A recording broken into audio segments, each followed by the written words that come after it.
अहमदपुर के बाद बात करेंगे पारा चनार के हवाले से। हालिया दिनों दहशत गर्दी का निशाना बनने वाले शहर पारा चनार में मामूलात जिंदगी बहाल हो गए। मुजाहिरीन ने 9वें रोज धरना खत्म कर दिया। धरना खत्म होने से शहरियों ने भी सुख का सांस लिया। दुकानें और कारोबारी मराकज मामूल के मुताबिक खुल गए।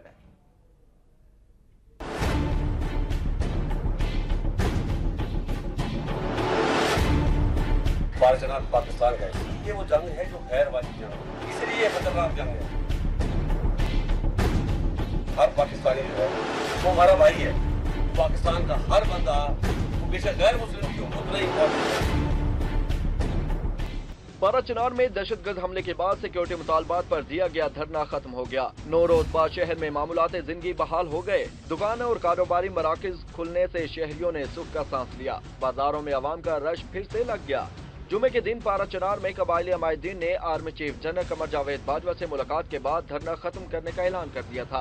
पारा चनार में दहशतगर्दी के मुतासरीन को मुल्क के दीगर इलाकों के बराबर पैकेज देने और जांबाहक अफराद को शहीद पैकेज और लवाहिकीन को सरकारी नौकरी देने का ऐलान भी किया गया था। आर्मी चीफ ने दहशतगर्दी के पे दर पे वाकयात पर अफसोस का इजहार किया था। गुज़िश्ता हफ्ते पारा चनार के मरकजी बाजार में 2 बम धमाकों में 75 अफराद जांबाहक हुए थे।